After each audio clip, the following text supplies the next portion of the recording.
ఈ దేశాన్ని 60 ఏళ్ళు పరిపాలించిన ఈ కాంగ్రెస్ ప్రభుత్వం ఇంకేం పరిపాలిస్తుంది? ఇది ఇది ఖచ్చితంగా ఇది ప్రజా వ్యతిరేకత పొందుతుంది తప్ప ప్రజాపాలన అని ఎక్కడ కూడా లేదు. ప్రజాపాలన అంటే ప్రజలకు ఎప్పుడు కూడా అందుబాటులో ఉండాలి. ప్రజా సేకరణ ఎక్కడ చేసిరు? మీరు ప్రగతి భవన్ని కూడా తీసుకుపోయి ప్రజాపాలన భవన్ అన్నారు. రోజు మంత్రులు ఉంటారు, ముఖ్యమంత్రి వారంకి 2 సార్లు ఉంటున్నాడు. ఏడుండి ఇప్పుడు ముఖ్యమంత్రి? దానికి కూడా తాళం పడడం జరిగింది. ఎక్కడ కూడా ప్రజా సేకరణ జరుగుతలే.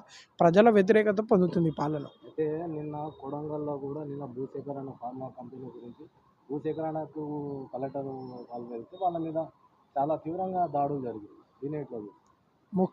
ముఖ్యమంత్రి కుటుంబం అంతా కలిసి అక్కడేదో 4th సిటీ తయారు చేయాలి, ఫార్మా కంపెనీ తేవాలి, ముఖ్యమంత్రి అల్లునికి అది అప్పచెప్పాలి. వాళ్ళ అన్న ఎవరైతే వెంకటరెడ్డి ఉన్నాడో ఆయనకు ఆ భూములన్నీ ఖచ్చితంగా అక్కడ కబ్జా చేసి ఆ భూములన్నిటిని రియల్ ఎస్టేట్ చేయాలని చెప్పి ఆ ప్రజలని వాళ్ళ దగ్గరికి